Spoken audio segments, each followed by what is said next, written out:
Okay. All right. Testing. How's the sound? We are on. We are live. Thumbs up. Yeah, it's good. All right. Great. So it is the full moon. Full moon, Pisces, I guess, with some eclipse happening. Pisces, Virgo. I don't really know what that is. I'm a Pisces. How many Pisces are in the room? Yeah, I got some claps and some. How many Virgos? We're outnumbered. Okay. My sons of your birthdays are coming up. Did you already have one? Virgos coming up, right? My son's a Virgo. His birthday's tomorrow. Okay, so a couple announcements. Hannah, take it away. Cool. Hi everyone. Yeah, last week I announced the equinox party, which if you weren't here, we're having a party at the Alembic on Saturday. It's from 6:30 to midnight, and there'll be music, like DJs and dancing. We're gonna have a full tea lounge set up in here, and then there's gonna be a tactile base bed in the lounge in that room. A what? It's this like platform that plays the music, the lower vibrations through the platform. So when you're like laying on it, you can feel the music. Where is that going to be? In the tea room? In the tea lounge. So we have like a single bed of that set up in the like hidden back corner of the tea lounge right now, but we'll have like a bigger one set up for the party. We can try it after the class tonight if you're curious. Oh. So yeah, it'll just be like a cool hangout celebration of the equinox. And that's Saturday night. And then Sunday night, we have our first class of a new series called Soma Nidra, which is this woman, Vaksna. She's a yoga teacher and a somatic practitioner. And so Soma Nidra is her take on yoga nidra with a more somatic foundation. So that's from 5 to 7 on Sunday. And that's going to be like a really relaxing, grounding practice. So, yeah. All right. And I wanted to remind you all that I have a retreat at Esalen starting at the end of the month, September 30th to October 4th, a Foundation of Buddhist Meditation Retreat. All of you are invited. It's a 5-ish day retreat, Monday through Friday. And then I have an online course on Foundations of Non-Dual Buddhist Tantra starting October 8th. It's an ongoing 6-month series that's weekly, and it's meets either on Tuesday mornings or Wednesday nights. And it's kind of meant to be a close-knit cohort of practitioners. We meet consistently and talk about Buddhist philosophy, non-dual philosophy, and Tantra, and how all of those things intersect. So we'll practice together, talk about these themes, and just have a lot of, I think, experiential explorations together. I'm very excited about this. It's an area of in-depth research and practice for me for the last really 27 years. So if you want to learn more about that, you can talk to me after class or go on my website, chandraeaston.com. There's kind of 7 spots left in each of those Tuesday and Wednesday cohorts. So it's filling up pretty fast. Okay. All right. So let's go ahead and begin with our prayers. We'll do 3 repetitions of the Narayaṇi prayer, and then we'll do 11 repetitions of Ganesh, the invocation.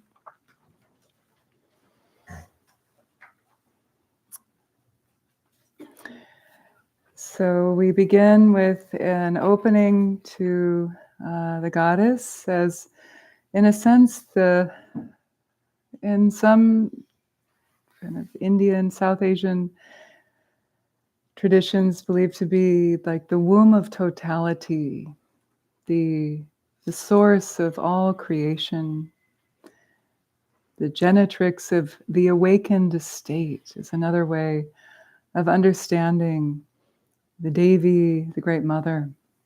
And so here she's honored as Narayaṇi, the goddess who takes away the afflictions of all. So the prayer is a prayer found from the Devi Mahatmya, a great hymn to the goddess found within the Hindu tradition.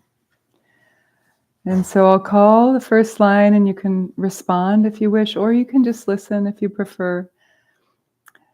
And then next line I'll call and you can respond like that.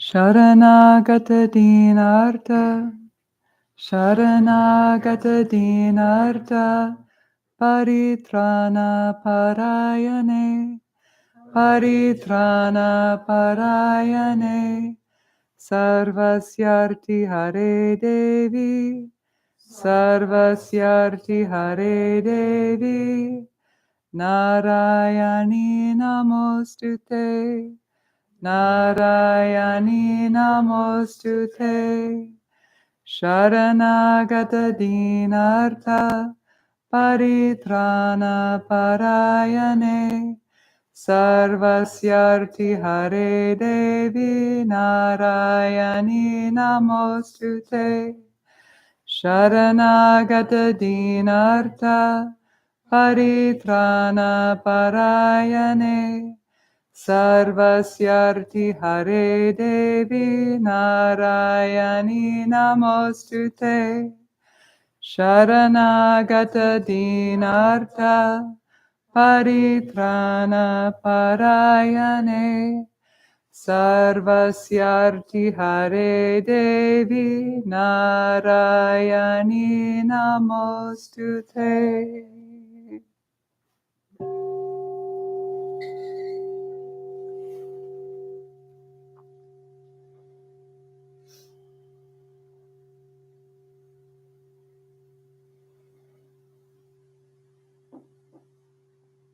Shri Ganesha. Invocation, Ganesha is like the holder of the gateway into learning, and he helps to remove obstacles to our intellect, accessing wisdom, knowledge, and really that experience of opening into the ultimate wisdom, which is the wisdom into our true nature. So this prayer, this invocation is an ancient invocation to Ganesha. It's a newer prayer that we're learning here. Of course, it's not a new prayer. And we are honoring him as the beautiful Ganesh who has a curved trunk and a large body, whose splendor is like a million suns. O Deva, please make my undertakings free of obstacles by extending your blessings in my work always. I'll call and you can respond. We'll go through like that and then we'll repeat 11 times for learning. Vakra tuṇḍa mahā kāya, Vakra tuṇḍa mahā kāya, Sūrya koṭi samaprabha, Sūrya koṭi samaprabha, Nirvighnam kuru me Deva, Nirvighnam kuru me Deva, Sarvakaryeshu sarvada, Sarvakaryeshu sarvada, Vakra tuṇḍa mahā kāya, Sūrya koṭi samaprabha, Nirvighnam kuru me Deva, Sarvakaryeshu sarvada, Vakra tuṇḍa mahā kāya, Sūrya koṭi samaprabha, Nirvighnam kuru me Deva, Sarvakaryeshu sarvada, Vakra tuṇḍa mahā kāya, Sūrya koṭi samaprabha, Nirvighnam kuru me Deva, Sarvakaryeshu sarvada, Vakra tuṇḍa mahā kāya, Sūrya koṭi samaprabha, Nirvighnam kuru me Deva, Sarvakaryeshu sarvada, Vakra tuṇḍa mahā kāya, Sūrya koṭi samaprabha, Nirvighnam kuru me Deva, Sarva karyeshu sarvadha. Vakra tuṇḍa mahā kāya, Sūrya koṭi samaprabha, Nirvighnam kuru me Deva, Sarva karyeshu sarvadha. Vakra tuṇḍa mahā kāya, Sūrya koṭi samaprabha, Nirvighnam kuru me Deva, Sarva karyeshu sarvadha. Vakra tuṇḍa mahā kāya, Sūrya koṭi samaprabha, Nirvighnam kuru me Deva, Sarva karyeshu sarvadha. Vakra tuṇḍa mahā kāya, Sūrya koṭi samaprabha, Nirvighnam kuru me Deva, Sarva karyeshu sarvadha. Vakra tuṇḍa mahā kāya, Sūrya koṭi samaprabha, Nirvighnam kuru me Deva, Sarva karyeshu sarvadha. Vakra tuṇḍa mahā kāya, Sūrya koṭi samaprabha, Nirvighnam kuru me Deva, Sarva karyeshu sarvadha.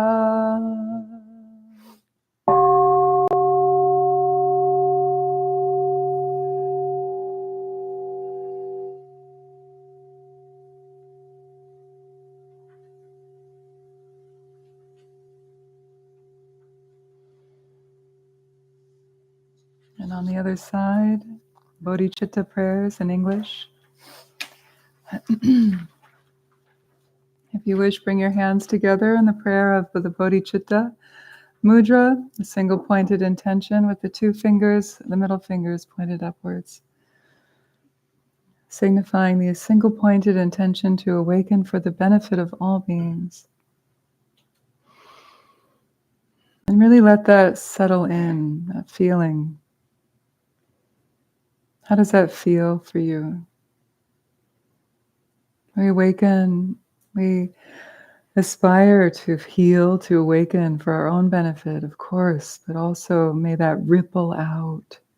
And may we vow, even though it may feel impossible, we vow to at least extend that heartfelt, immeasurable wish to include the aspiration to be of benefit for all beings. Ho, led astray by myriad appearances like reflections of the moon in water, beings wander in the endless chain of samsara. To bring them ease in the radiant space of awareness, with the four boundless qualities, I arouse bodhicitta. This next one is a classic four immeasurable prayer. So this is the four boundless qualities prayer, the four immeasurables. Together. May all beings have happiness and the causes of happiness. May all beings be free from suffering and the causes of suffering. May all beings never be separated from the supreme joy that is beyond all sorrow. May all beings abide in equanimity, free from attachment and aversion.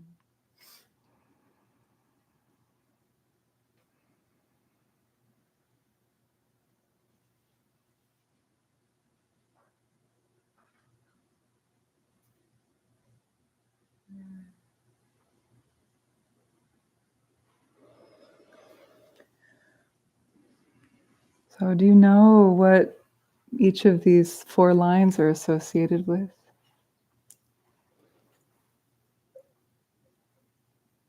Do you know what the first line is? May all beings have happiness and the causes of happiness. Do you know which of the 4 immeasurables that is associated with? What that's speaking to? Metta. And what is metta? Loving kindness. Loving kindness. What? Oh yeah, wanting good stuff for other people. Wanting good stuff for other people. Yeah. And yourself.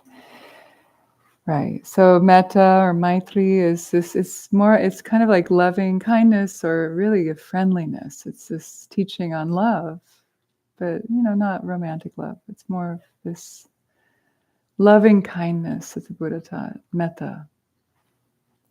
So it's that, like Carson said, wanting good things for everyone, including ourselves. So may all beings have happiness and their causes. And then this second line, may all beings be free from suffering and the causes of suffering. Someone else, what is that line referring to? Huh? Karuna, exactly. And what is that? Compassion. Good. So that's the second of the 4 immeasurables.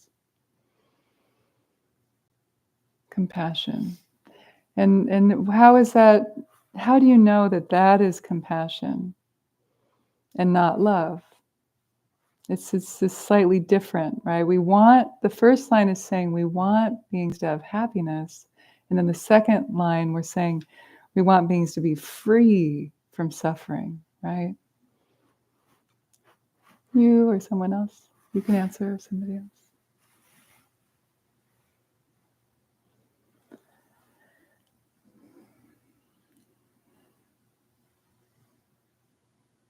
So in Buddhism, compassion is literally this wish to help beings be free of suffering. It's like this wish to do something about it and help free them from suffering. Whereas loving kindness is the wish that beings have happiness and the causes of happiness. The next step is to actually wish to help free them from that, the thorn that is causing the suffering.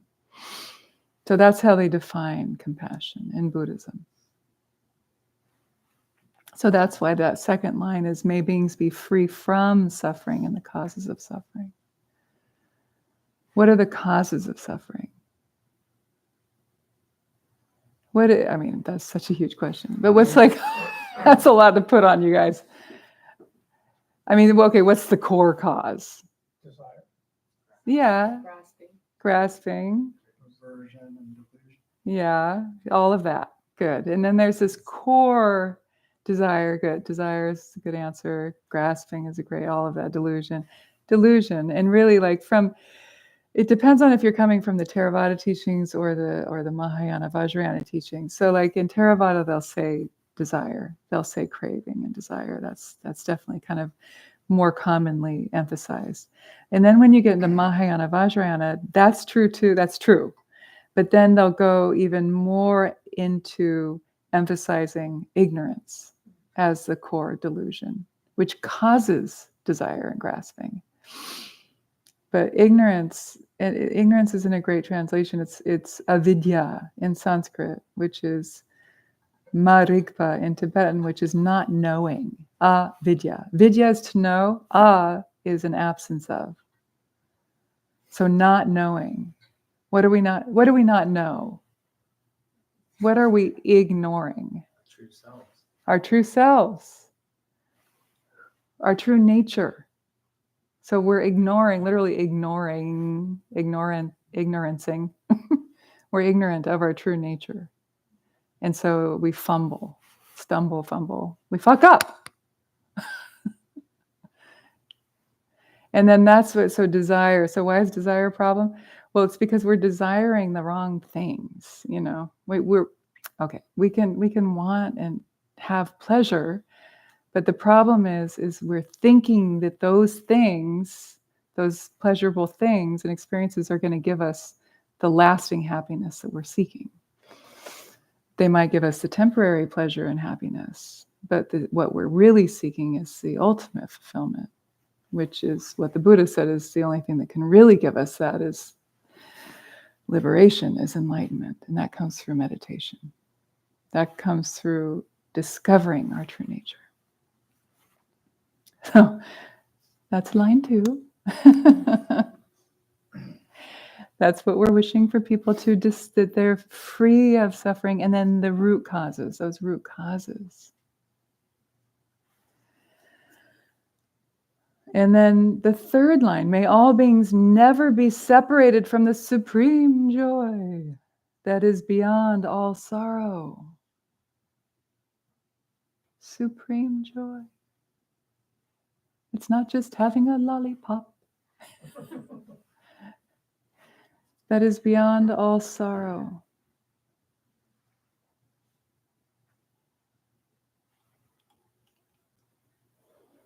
Which one is that?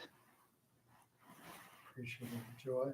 Yeah, mudita. Yeah, appreciative joy, empathetic joy, appreciative joy. Sometimes sympathetic joy, which I'm less inclined to say. Mudita. It's a kind of a joy where you, it's like you rejoice in the the good fortune of others. So it's like we're wishing that for others. May all beings kind of never be separated from this joy that is beyond all sorrow. And what is that? That's liberation from suffering, liberation from ignorance, and having those the happiness, the metta. So we're wishing that for beings. And then what's the fourth? The fourth line. May all beings abide in equanimity, free from attachment and aversion. Aversion. Equanimity. It's obvious. It's right there for you. And what's that in? Do you know that in Sanskrit or Pali? That was early in the Lojong. These are the 4 measurables. These are classic bodhicitta. This is what we learn in when we're studying bodhicitta, or bodhicitta, some people say. Compassion. This is 4 measurables or classic compassion teachings. And this is a classic compassion prayer.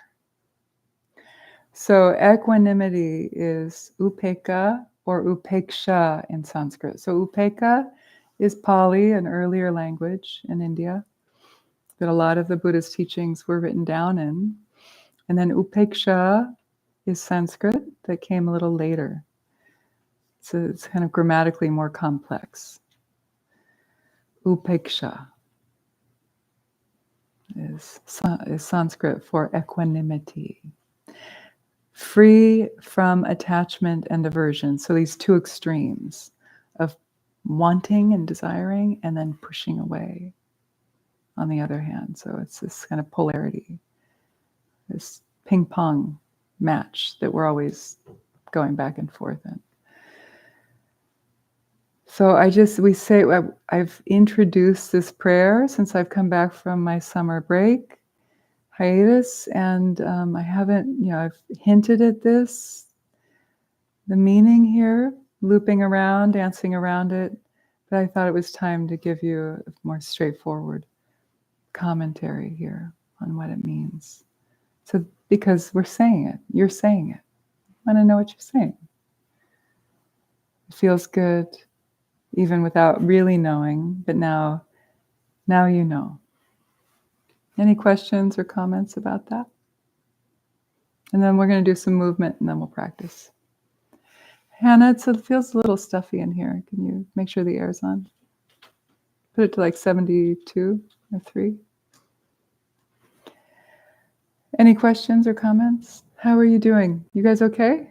You awake? Spit spot. It's a full moon? Full moon. Huh? Partial eclipse tonight. Partial eclipse of the heart. Dun, dun, dun, dun, dun. What? It's a rom-com. What is the class? Partial eclipse of the heart. Right. Yeah. Okay. Okay, my friends. How do you feel saying these prayers? How does this feel? Do you like them? Can you get with it? Are you on board? Okay. Yeah, they say a teacher's like a drum. You need to bang them. I mean, like hit them. Don't bang. Hit. Ask questions. Ask questions. Otherwise they don't know what. Teachers need to be bonked every once in a while. So they know how you're doing. Ask questions so they can respond and hopefully do right by you. So you can ask questions. Okay, we are going. Yes, Carson. I have a history question because I had heard that Pali was derived from Sanskrit, like it was like common person Sanskrit. So how did? No, I've never heard that. No. Yeah, that's interesting. Yeah, no. And then, but like common people spoke it, and then like Brahmins spoke Sanskrit, and then later the common people spoke Sanskrit too. No. I mean so the suit. No. Nope. No.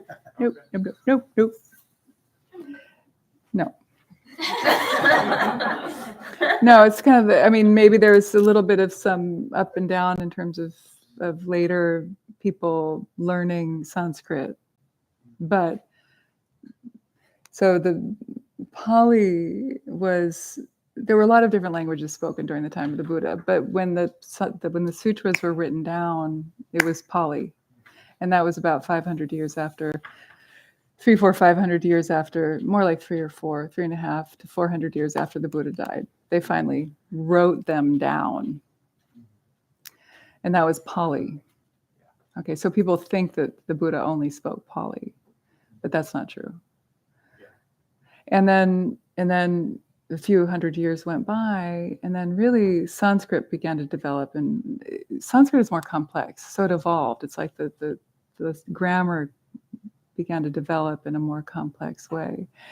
And then Sanskrit evolved, and it really wasn't until Tantra became more and more prevalent that a lot of the indigenous kind of traditions that were growing and evolving were becoming more popular, that then Sanskrit kind of became more normalized with all of those traditions as well. It's called the Sanskritization of all of those traditions, so that the Brahmins could actually get with the program, because the people were wanting it to be more. It was like a groundswell movement that was happening, and so the academia needed to get with the program, and so all of these movements that were more tantric that were happening became Sanskritized. But that's a whole nother movement. That's a whole nother kind of topic. So I'm kind of marrying a little bit of that tantric wave with your question about Pali. But no, Pali came first. It's a simpler language in that respect. I mean, when you look at it, you can see that. Yeah. But sometimes things were like back engineered too. Like it's a complicated thing. It's kind of a complicated history. Yeah. Okay, let's do some movement. We're going to start with the feet. So sit with your legs straight. If you need to sit up on a cushion, you can, or just sit flat on your cushion. Your zabuton is the big square. So just in case you don't know, the circular cushion is called a zafu. And then the big square is called a zabuton. This is Japanese language, by the way. Okay, so you're sitting on your zabuton, and your feet are flexed, and your hands can be kind of behind you, propping you up. And then just take your toes and point just the toe on the right foot, then the left. Right, left, just the toes, not the foot, toes. Toes, toes, toes. 6, 7, 8, 9, 10. Good. Now point the right foot, left foot, right foot. So you're alternating. You're pointing and flexing, alternating. Good. So you're really working the ankles here. Speed it up a little bit. And breathing. Mm-hmm.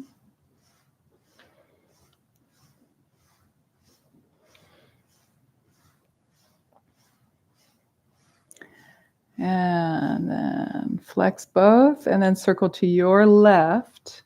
1, 2, 3, 4, 5, 6, 7, 8, 9, 10, and reverse. 1, 2, 3, 4, 5, 6, 7, 8, 9, and 10. Good. Cross the right foot over the left thigh. Grab a hold of the top of the toes, or if you can, interlace the fingers between the toes if you're not wearing socks, and start to rotate the ankle. 1, 2, 3, 4. Palpate the back of the calf with the right hand, massaging. Up and down, and reverse. Breathing. Relax the shoulders, the face. Switch your hands. Yeah, there you go. Good. And then other foot.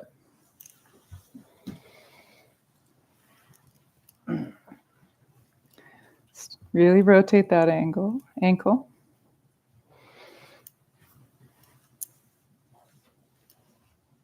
Mm-hmm.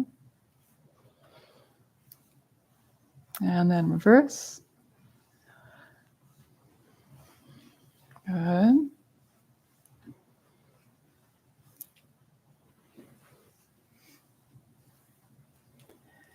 And good. Straighten, shake out your legs.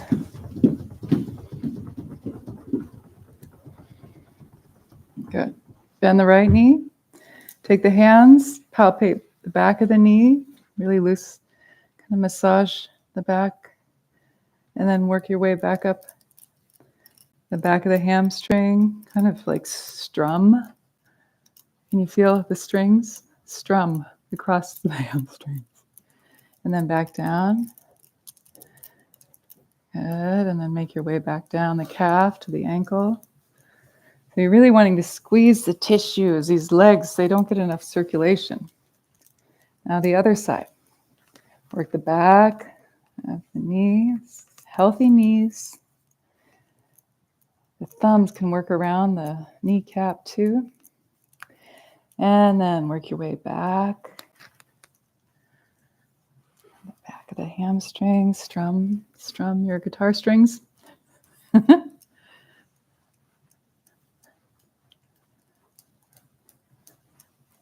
And then make your way back down. Calf to the ankle. Good. Squeeze, squeeze, squeeze, squeeze, squeeze. Good.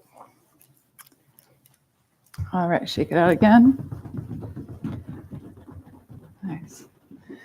Okay, take your toes again with the right foot crossed. Take your toes. Now the right hand is behind the thigh. And then stir the cauldron. Sit up nice and tall. Yeah, good. What's your name with the shawl on? Dahlia. Yeah, good. Dahlia, put your knee a little bit wider. Yeah, and then the hand is underneath. There you go. It'll give you more room to move. So the point is that you're trying to move the ball of the femur in the hip socket. That's it, Dahlia. Does that feel a little bit better? Yeah. Now flex your left leg, foot. And then reverse. Yeah. And then come down. Okay, other side. Take the toes. If you can, interlace your fingers between the toes. Yeah, good. I'm not going to take off my long socks, but some of you can put. Okay. So the key is to support the back of the thigh with your left foot. Now flex the straight leg foot. Sit up tall and stir the cauldron, witch's brew. You breathing? Hold the tops of the toes. Like more like that. Yeah. Good. And then reverse.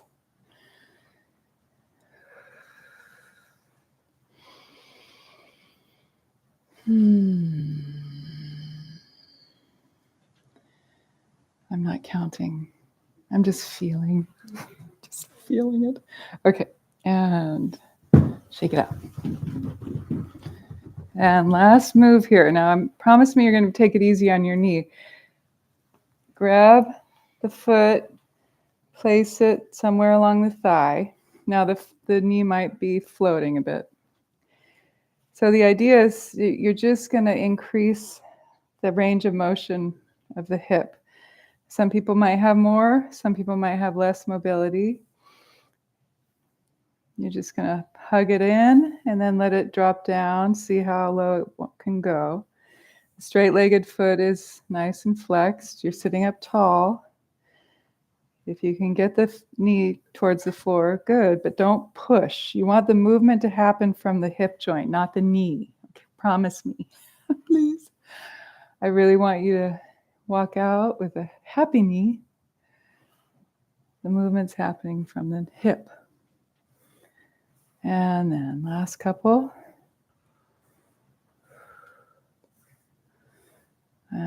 Good. Okay, other side. I like to feel like I'm picking up my foot like on a platter. See, my hands are like the platter. And I'm serving up my foot to myself. My heel is coming towards my belly button. And I'm rotating from the hip joint. And then I'm placing the foot on the thigh like that. And then you can hold the foot like with the right hand and then hug the knee in towards the chest with the left. Just with the left hand, just the left hand. Yeah. Hug and then release it down. 1, 2. Welcome back, you. Hi. How have you been? Pretty well. Good. Yeah, it's traveling. Good Traveling? Mhm. Yeah, good. Summer. Good. 4, 5, 6, 7, 8, 9, and let's do one more. Just take a moment and really hug it and sit up tall. Take a breath. Exhale. And then release. Good. Okay, now take a comfortable cross-legged position. We'll do a little bit of the upper body and then we'll sit. Either just sit up on a cushion if you need to, or comfortable cross-legged position. If lotus is easy for you, go for it. If not, don't. Okay. Now we're going to come up to the upper body with the neck. Tonight we won't roll the neck. We're just going to drop the chin down and then gently release the head back. 1. We'll do 4 reps. 2, move within your range of motion. 3, 4. Coming back to neutral, now side to side. 1,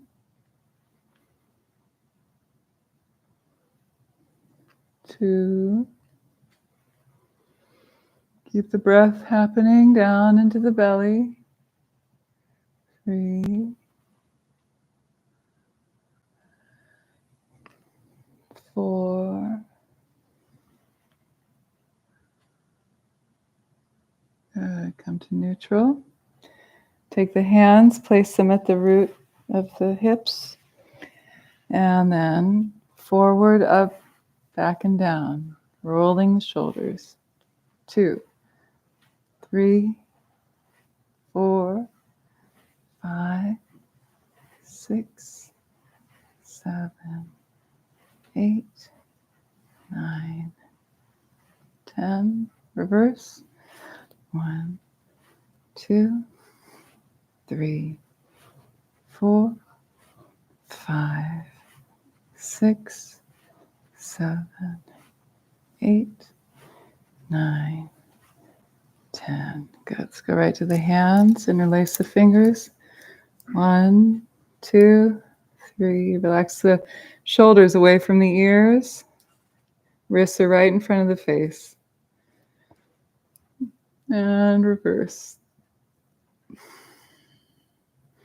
Wrists are right in front of the face. Keep the eyes on the wrist. Don't look around the room. Stay focused. This is your shamatha practice. You're spacing out now. What are you going to do when you meditate? Good. Now relax and spiral the arms.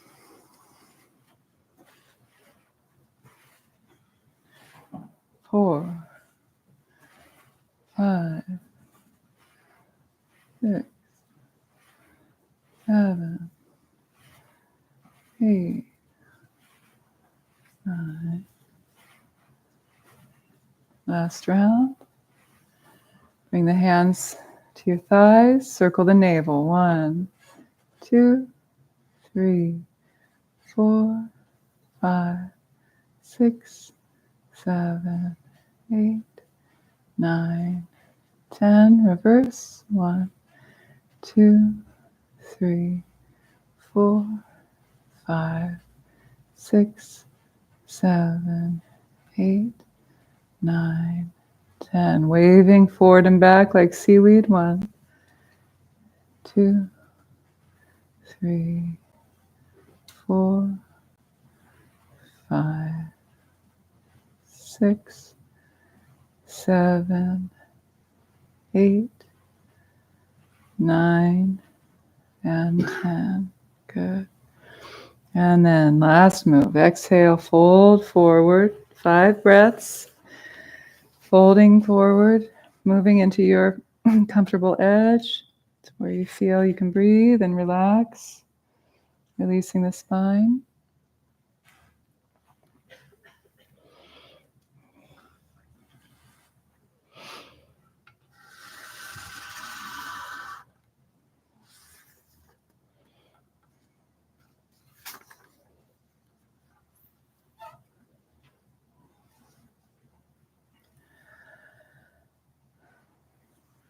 Last breath here, really let go of any holding with a long, deep out breath.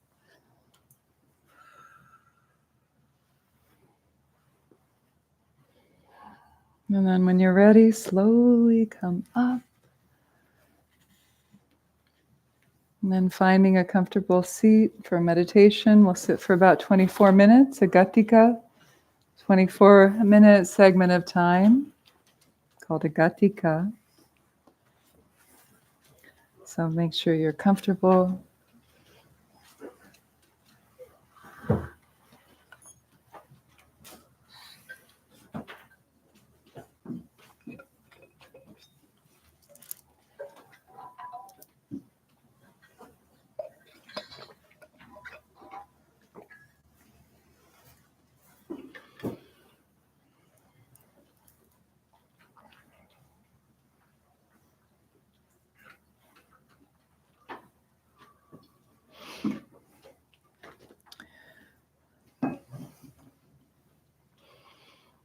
Whether you're seated, lying, standing, or walking, you can practice mindfulness, cultivating awareness, presence. So no matter what your position is, as you come into a place of stillness, let your body settle into a comfortable place of ease, place of relaxation.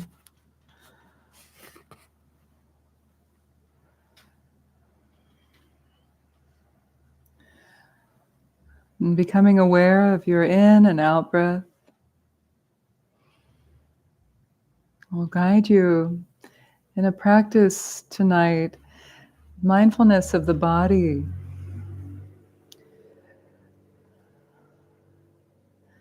In the spirit of the tradition of Thich Nhat Hanh, a Zen master.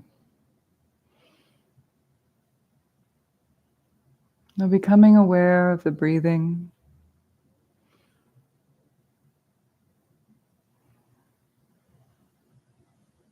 gently breathing in, knowing that you're breathing in, and gently breathing out, recognizing this is your out breath. And breathing in and breathing out.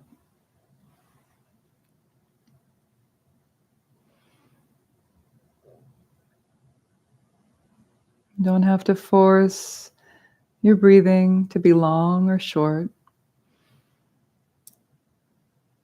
Just let it be short if it is short, or long if it is long.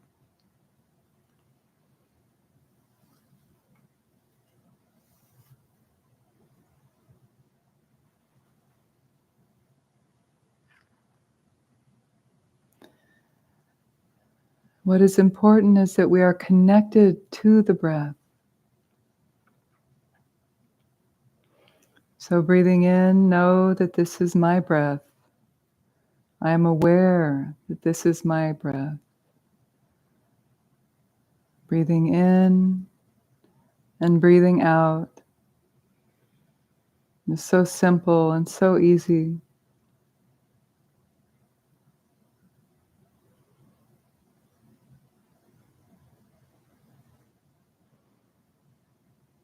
As you breathe in, you can feel your in-breath coming into your whole body, nourishing every cell of your body.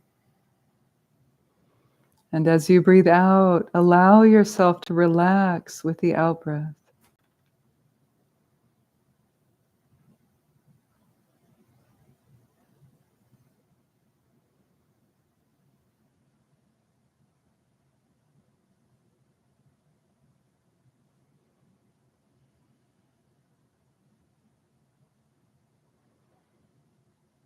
And breathing in, nourishing your body, and breathing out, feeling relaxed.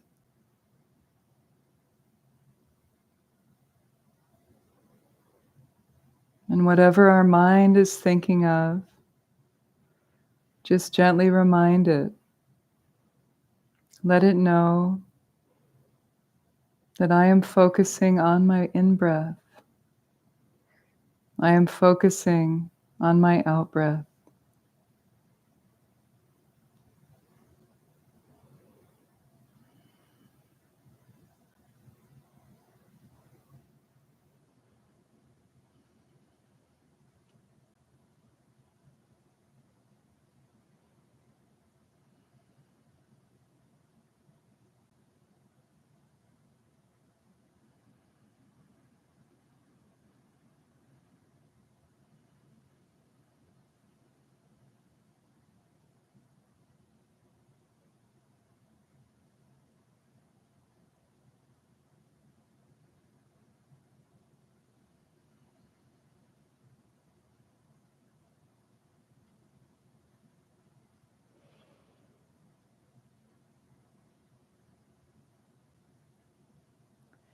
If it helps, you can put your hand on your abdomen.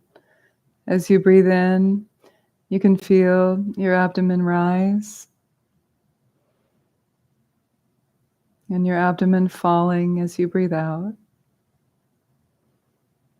You don't have to think about it. Breathing in, your abdomen is rising. Breathing out, your abdomen is falling. Naturally rising, naturally falling.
And now bring a little attention to our body.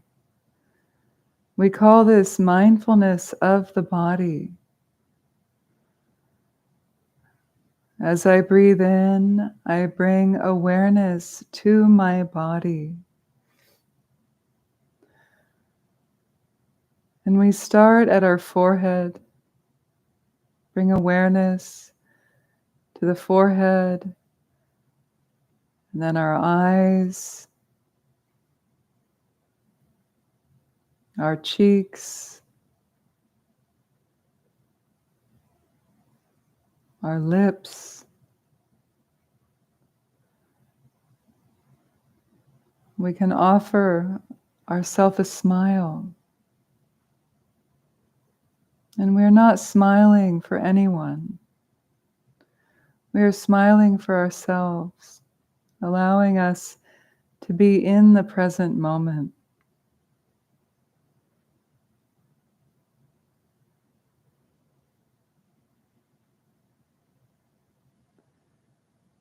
Bring your awareness to your shoulders.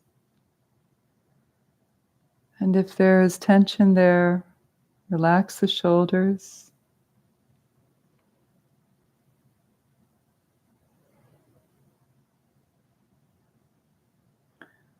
Aware of our two arms, our hands, our fingers.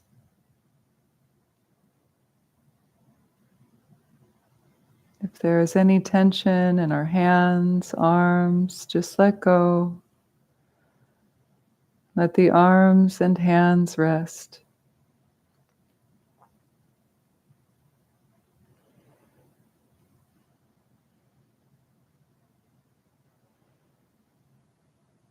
And breathing in, give a little gratitude to our hearts. Our heart is beating day in and day out to pump blood. Grateful to our beating heart.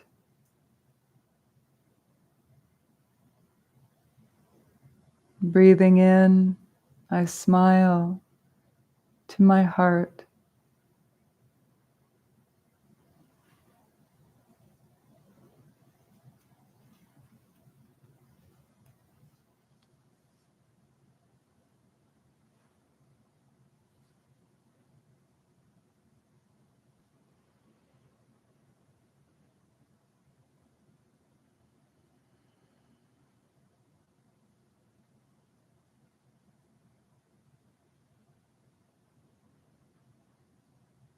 Now bring awareness to our two legs, our feet that walk every day for us, letting us see all the places we go to. If there's any tension or pain, give them our care, our love, our gratitude. Thank you, my body, allowing me to be healthy, to experience life.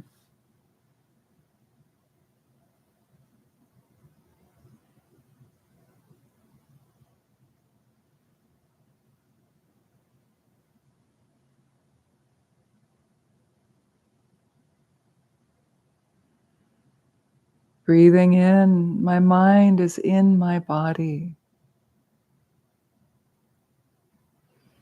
Breathing out, I am fully present in the here and now.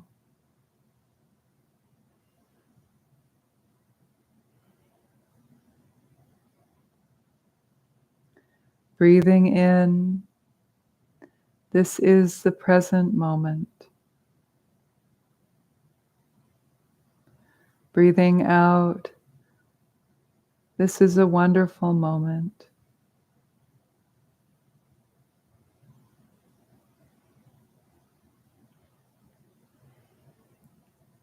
Breathing in, my mind is in my body. Breathing out, I am fully present in the here and now.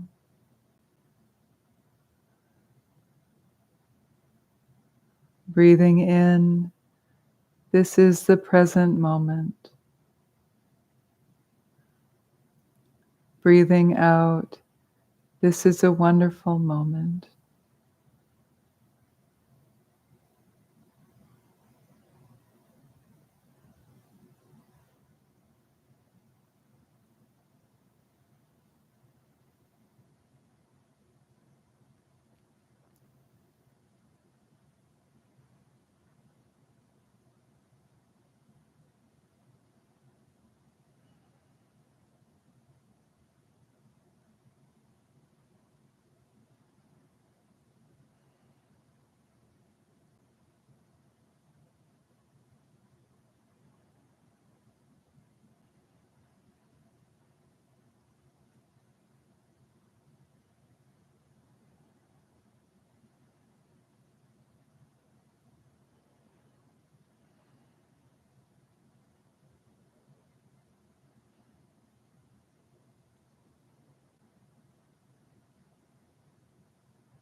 Breathing in, my mind is in my body.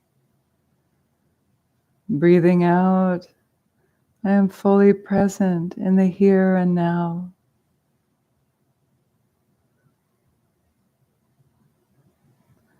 Breathing in, this is the present moment. Breathing out, this is a wonderful moment.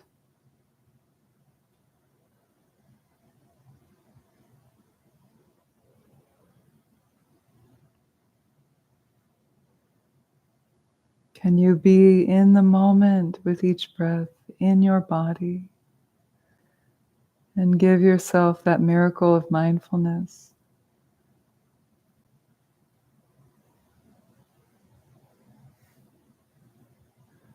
Soothing the field of the body, breathing in, soothing the field of the body, breathing out.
And now imagine in your heart space an orb of golden light, like the sun.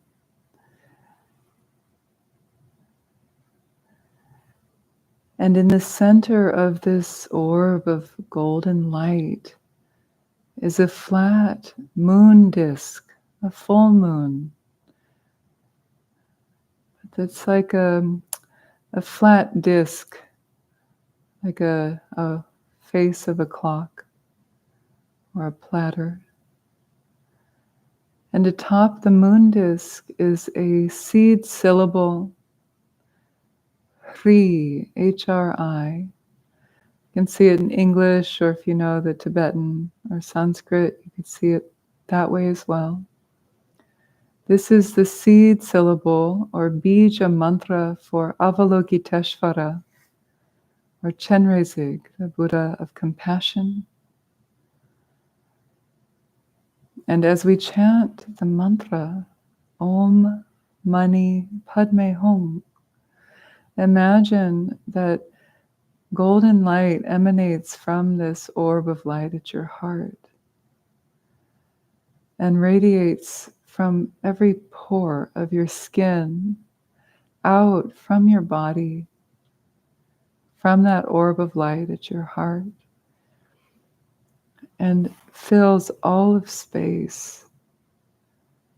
And that light is the loving compassion of Avalokiteshvara manifest from the seed syllable at your heart. And that has the power to bring all beings to liberation. That is compassion manifest. And when the light strikes beings, they transform into Buddhas until infinite space is filled with countless Buddhas.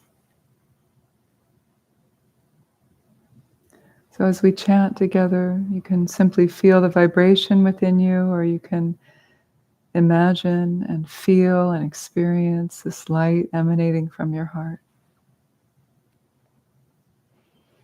The light and the vibration of the sound is Avalokiteshvara's love manifesting. Om Mani Padme Hung is jewel and the heart of the lotus. This is bodhicitta. Om Mani Padme Hung, Mani Padme Hung, Om Mani Padme Hung, Om Mani Padme Hung, Om Mani Padme Hung, Mani Padme Hung, Om Mani Padme Hung, Om Mani Padme Hung, Om Mani Padme Hung, Mani Padme Hung, Om Mani Padme Hung, Om Mani Padme Hung, Om Mani Padme Hung, Mani Padme Hung, Om Mani Padme Hung,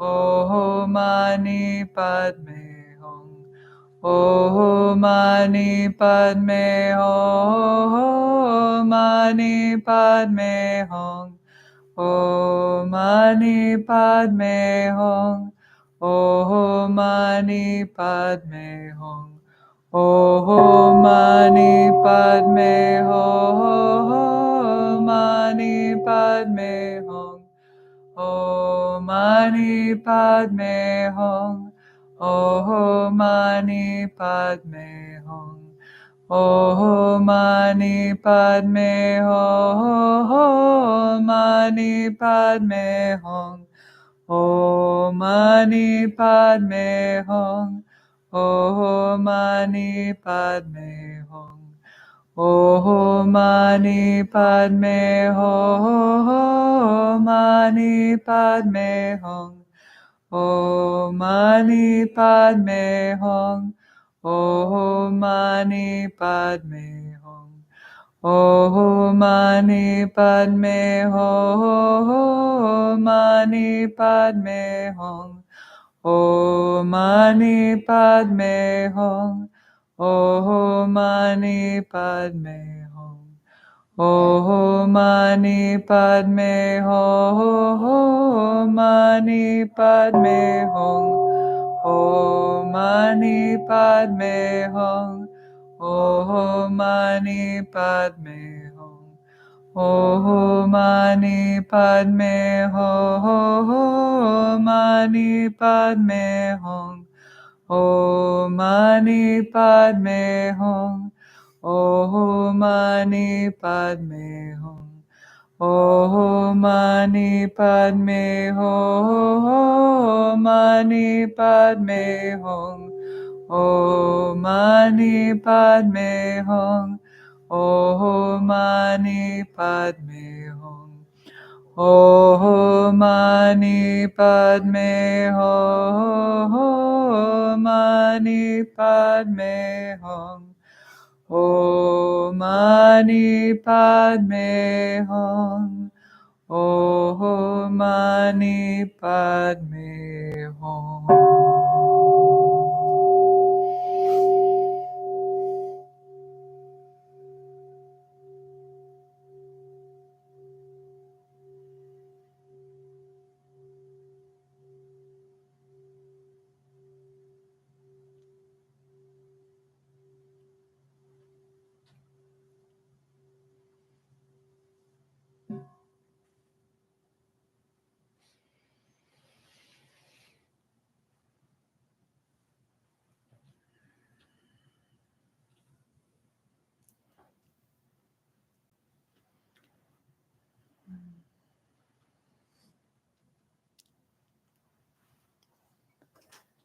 Om Mani Padme Hum.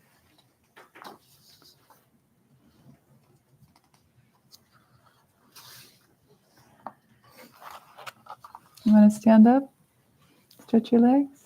How are your knees asleep? No, don't stand up. Feel free to stand up if you want, or not. If you don't stand up, if you're going to fall over, if your legs asleep.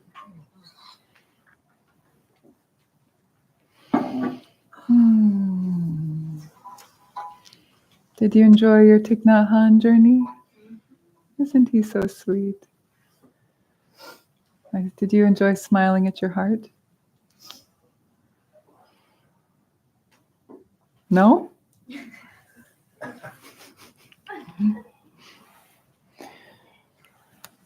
Did anybody get to study with him before he passed away?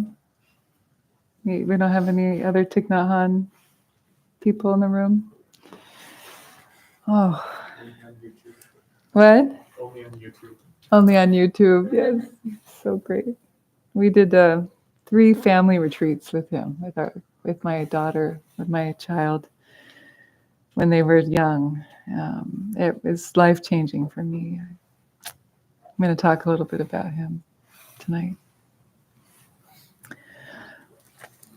Yeah, true master. I almost jumped tracks from the Tibetan Buddhism over to Zen with him. It was tempting. It was a good one. A great one. A lot of people thought he was, Theravada, but he was Zen, Mahayana. Beautiful, incredible scholar too. Okay, so tonight, we have about 15-ish minutes, 16. And, it's September, so we're still continuing with this theme of finding your yes in the midst of samsara.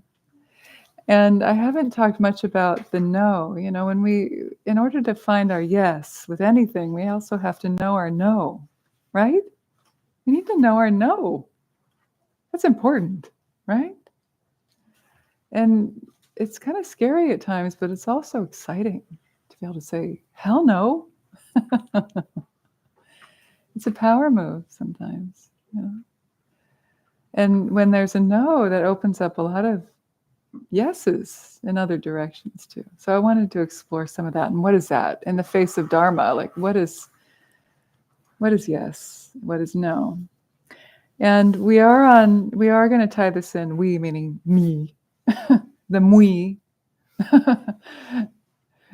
Oh, one of the Buddhist scholars came up with the mui, the yes.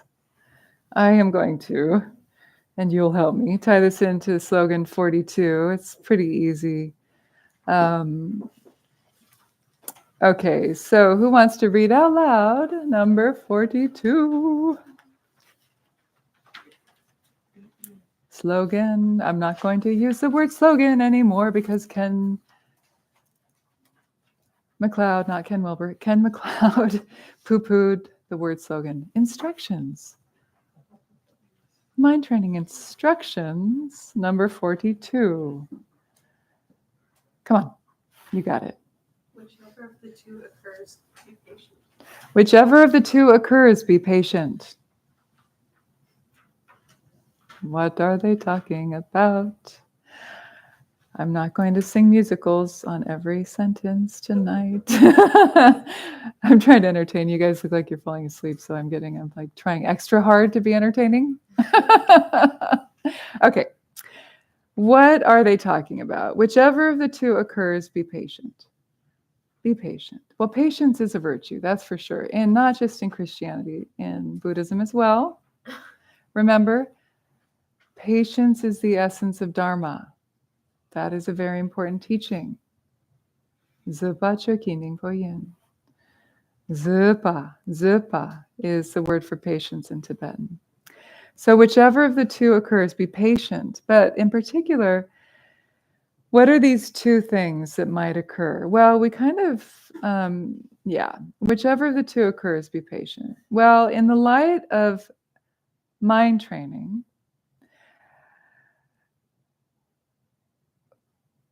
you might guess it and you might not. But in mind training, what we're working with a lot are the joys and sorrows of the world. like in the joys of sorrow, the joys and the sorrows. Bring it all onto the path, right? Lam kir. A synonym for mind training is what's called lam kir. Lam means path. Kir means to take.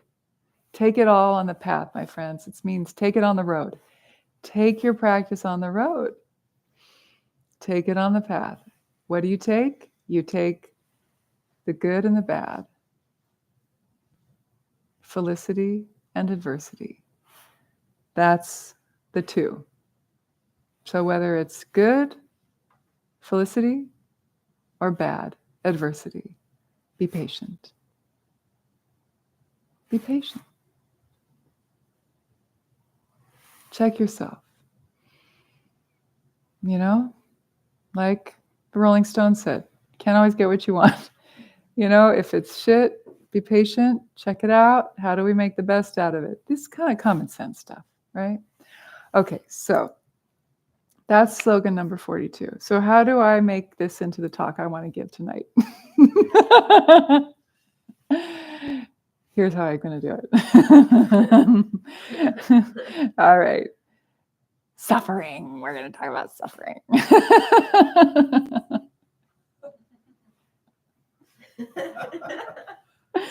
Pain and suffering. All right. So the no. You know, when I think of the no, I've been talking a lot about the yes, how to find the yes, Buddha nature. There's a big fucking yes, right? Like in defining the yes in samsara is like locking into the central channel, locking into samadhi, locking into the big yes is, ooh, you know, the Buddha under the Bodhi tree telling Mara to fuck off. I'm kidding. Like, you know, that's the big yes. But in order to get the yes, you've got to also know when to say la. No. Right, ladies? I'm just talking to the ladies in the house right now. You know? Yeah. Yes? Okay. All right. And the men too, right, men? Sometimes men need to say, like, fuck off, buddy. Or like, bitch. Okay, who watches Key and Peele? Have you seen that skit? Yeah. I was like, bitch. Okay, if you haven't seen it, Google it. It's hilarious. Key and Peele, and I said, bitch. Okay. Done. Mic drop. I'm done with my talk. I don't have to say anything else after this. Yeah, you can all go home. You can all go home. Okay. No, I'm not on pain meds anymore. I promise. I'm not. That was last year. My spine injury is not that bad anymore. Okay, so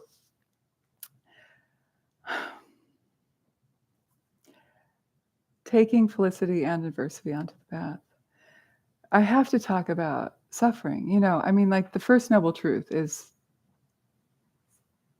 the truth of suffering, right?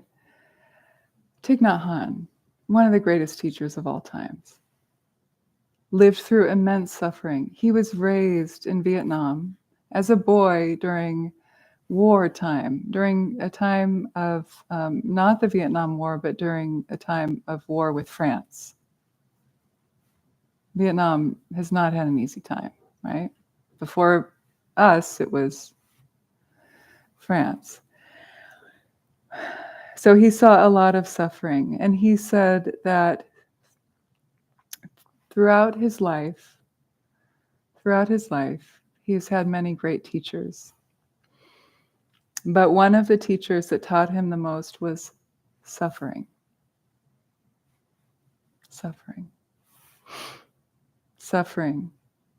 So he said suffering is his teacher. And that really struck me because I've been suffering a lot lately. Last few years, chronic pain, not fun. I think a lot of us in the room, we've had our own dose of suffering in many ways. So that touched me because suffering is a very profound teacher. I'm not alone. You're not alone. We all, in some way, get our turn, get our own dose. And he had a huge dose of suffering. And so that was, of course, the first thing the Buddha taught, was that not that life sucks and then you die. No, that's not what he taught. He didn't just teach that life was suffering, but he did teach that as long as we are in this relative world of samsara, the cycle of birth and death, that is basically kind of conditioned by birth and death and impermanence, we will experience suffering, right? Because everything that is born will eventually die. That change is going to happen. So the things that we love will fall away. The things that we don't love will maybe not fall away soon enough. Right? And so samsara then, through extension, because samsara is suffering in some way, samsara becomes our teacher. And then we get to understand that life becomes our path. Or we can say it, life as path. We take life as path. And we come back to where I started, lam kir. We learn how to take all the joys and the sorrows onto the path. And that is a true lojong or mind training practitioner. Someone who is really rolling up their sleeves and saying, I'm here, I'm showing up. It's not easy. And I'm not just going onto the mountaintop and trying to turn away from everything. But I'm having kids, I'm staying here. I'm committed to work for the welfare of the world in some way, whether it's just in my family or being a teacher, school kids, or whatever it is that I'm doing. And so when we practice with suffering, it's not always easy, and it can be complicated. Sometimes we sit with it. Sometimes we are just living with it. And so I want to talk a little bit about how to work with it right now. So when we practice with suffering, we tend to only look at things, not everybody, but often, we tend to look at things negatively. It's not easy. Because we can get caught in negative thoughts, right? Negative experiences, negative thoughts. So I want to talk about this in terms of impermanence, because again, because often, like when I'm talking about the no, we can feel the no also, like when we can feel a no in the face of suffering, right? So I want to talk about the no. We can also feel a no in the face of impermanence, because often we don't want that. We don't want impermanence. People don't want to think about impermanence, or they don't want to study Dharma because of death and impermanence is a common theme. They don't know it's actually really helpful to think about it. Okay, so when we meditate on and we think about impermanence, which is a core tenet in Lojong mind training Buddhism, as a lot of you know, impermanence tells us that if we have already experienced peace and joy in our life, that we can actually re-engage and we can re-find it, right? So even if we're stuck in depression or stuck in some kind of experience of suffering, of chronic pain, illness, sadness, breakup, whatever, we know that that too will change.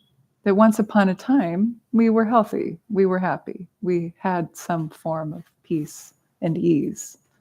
So just like the happiness was impermanent, so will the sadness be impermanent. Thank God. This too will change. But sometimes when we're so pulled into the pain or so pulled into the suffering, it seems like that will last forever. But through practice, through contemplation, through meditation, through study, we start to get wise, we wise up, and we start to get more accustomed to letting go and realizing this too can change. Another way of thinking about it is that impermanence tells us that whatever we are feeling today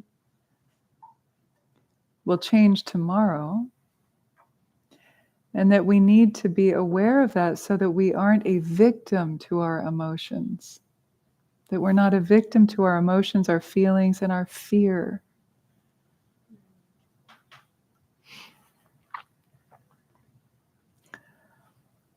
So I remembered a really beautiful moment when I was thinking about Thich Nhat Hanh and his teachings and my time with him. You know, I was a new mother. Tara, our first kid, was about 6 years old.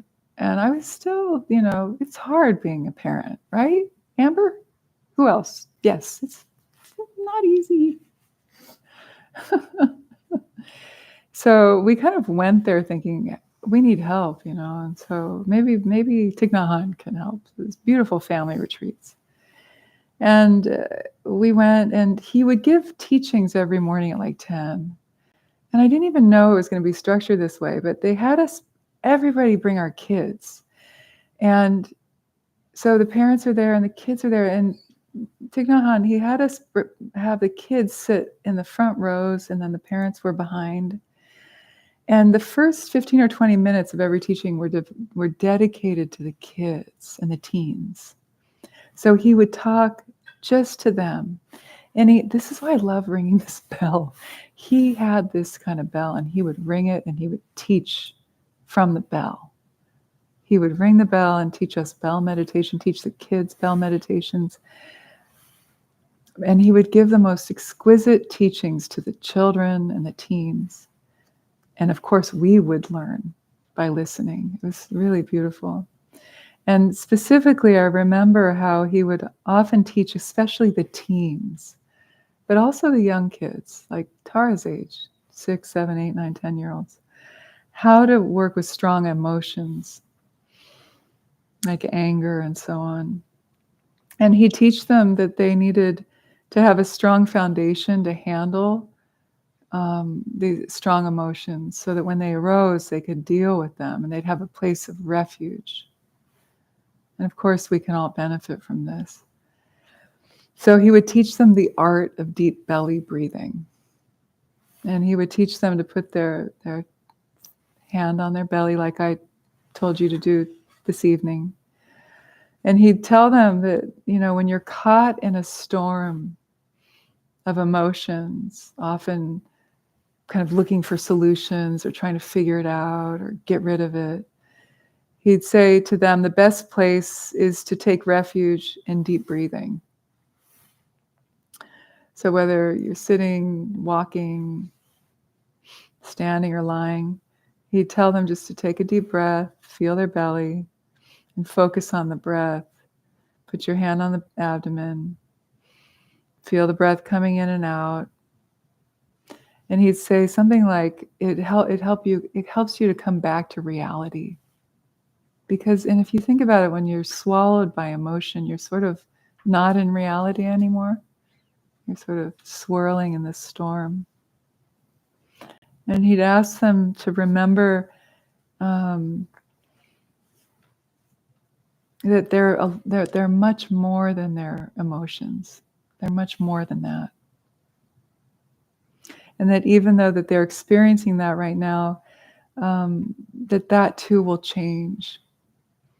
And to not be victim to that present moment, because at that moment will also change. So he was teaching them about impermanence. And I wish I could have had a moment before class to call Tara, who's 24 now, and ask them, their pronouns are they, them, if they remembered any of this, I really hope they do. Because what great fortune to have sat with Thich Nhat Hanh,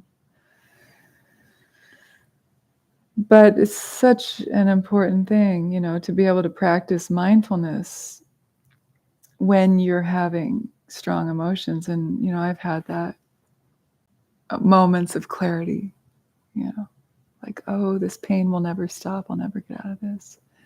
And then, sometimes I'll be like, wait a minute, that's just a thought. That's not true.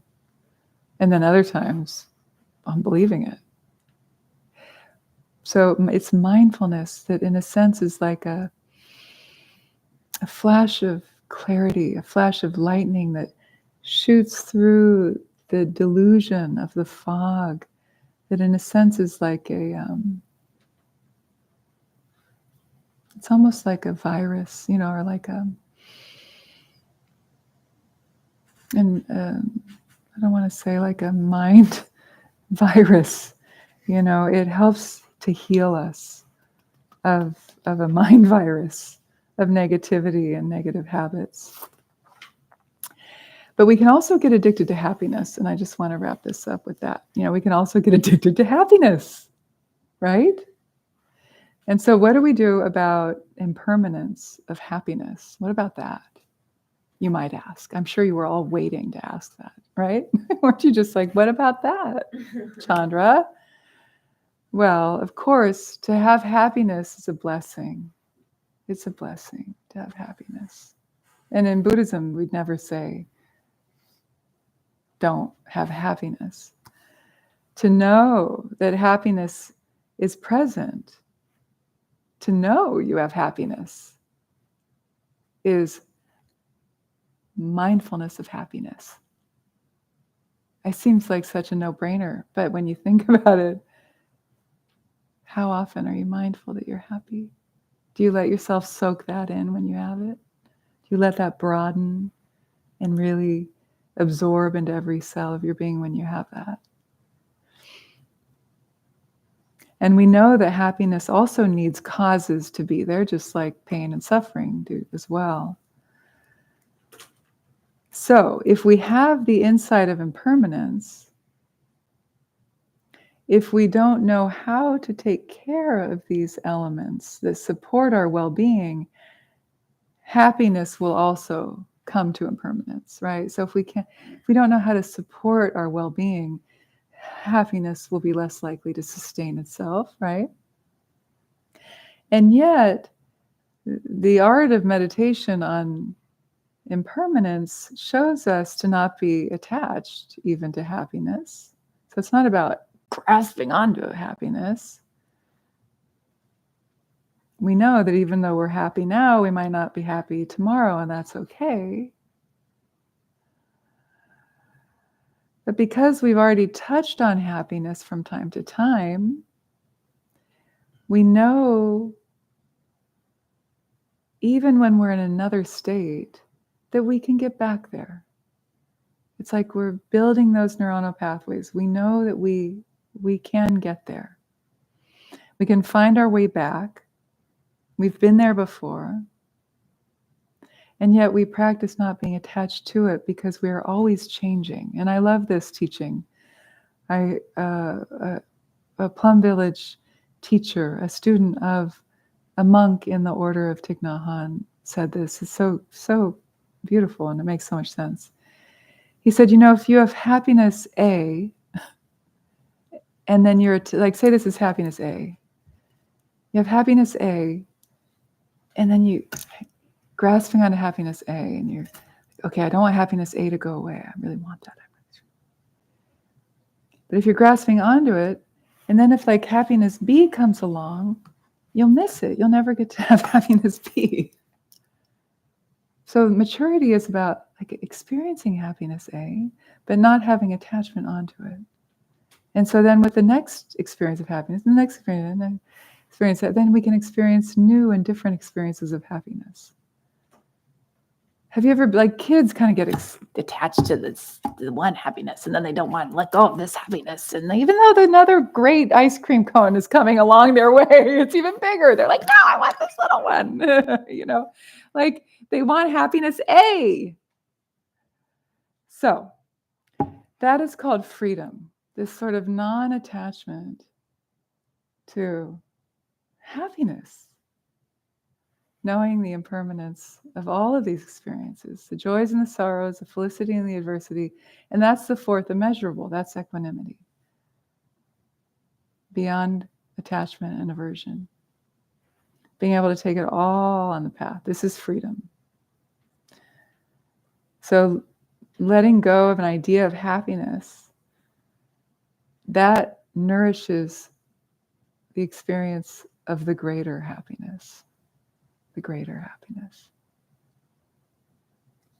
the essential experience of your true well of being, true happiness, this energy and life, this more essential aspect of our existence. This is Buddha nature. This is the source of your true happiness, the true satisfaction. So we can start to touch on that more and more through practice and then in your daily life, because you know it. So then we come back around to the big fat yes again. Through the no. Impermanence.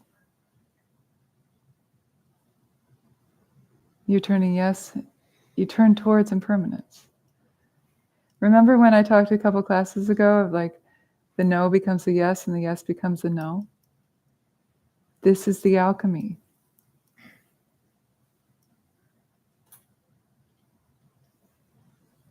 Does this make sense to you?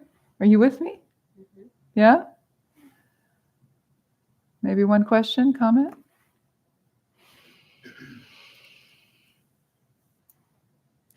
Happiness.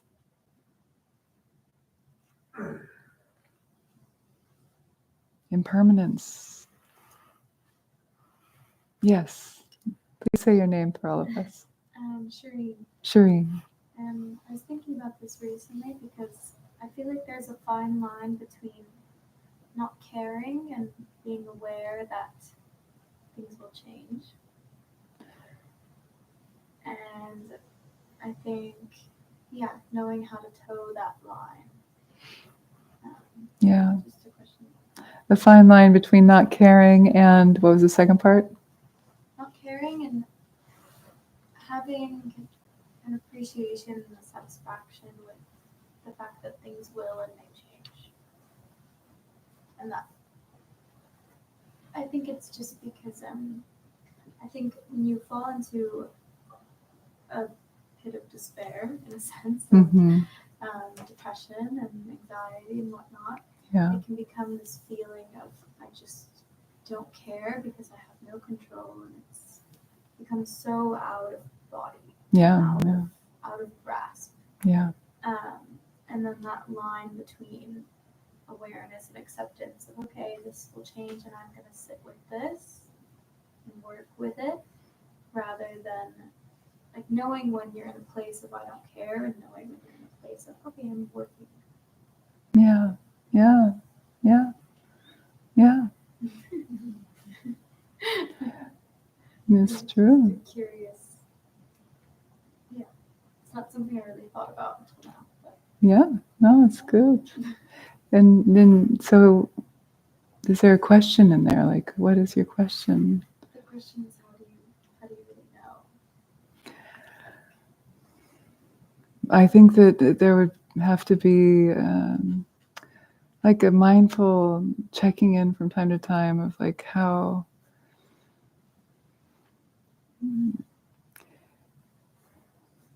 the heart, is there a warmth or is there a coldness? Is there a numbness, an aloofness versus an engagement? And then that's where you know. It's curious because even in that state, you can be quite numb, aware that you are numb. Mm-hmm. Mm-hmm. Yeah. Yeah. Yeah. And then, just being, bringing warmth to the awareness of the numbness, and being with that, and giving it some space. Yeah. Makes sense. Yeah, I think giving time, I think that and being with people, because sometimes we can go too internal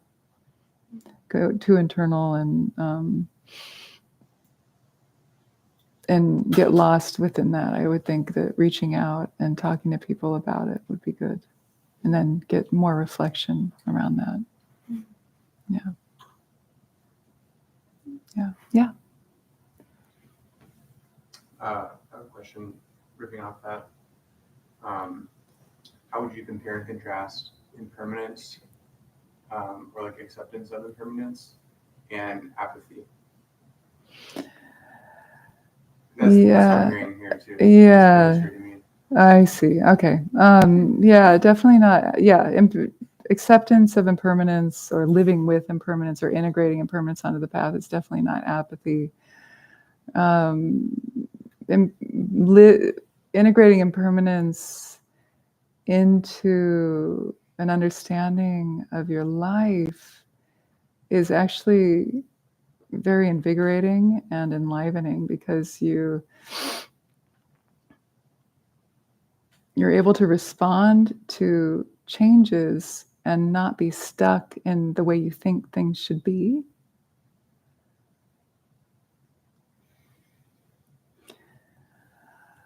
It's not like going, oh, okay, everything's changing. It's like, oh, wow, whoa, that just changed. What do I do now with that? Do you want to ask me with a more specific example? No, that sounds good. So I'm imagining the apathetic version of that scenario would be a change transpires and I just am not responding at all. That'd be apathetic. Whereas Yeah, impermanence is change happens, but you're engaged with that change. exactly. Yeah, yeah, That makes sense. yeah. Is he helping me answer your question? Yeah, I think maybe I didn't get the gist. Huh. So it's kind of like, are you engaging with what's happening, even if there is that numbness and that pain, or are you just letting it fester? Yeah. I'm sorry. I don't know. Maybe I'm tired and I'm not quite getting your question. I'm sorry. Yeah. Maybe come up to me and talk to me after class. Yeah, because it's we're a little late, so maybe my gas tank is empty. I need to talk to you one-on-one. Give you better attention. Thank you. Appreciate it. Thanks. Okay, my dear. Okay, everybody. Thank you. Have a great evening and enjoy some tea if you've still got gas in your tank. And I'll see you next week. Let's take a moment to dedicate the merit for the benefit of all sentient beings. We are all flailing around this universe, trying to make peace with impermanence. And let's have some compassion and patience with each other. Thank you, everybody. I'll see you next week and enjoy the events this weekend and everything else that's going on. I will see you next week. Take care.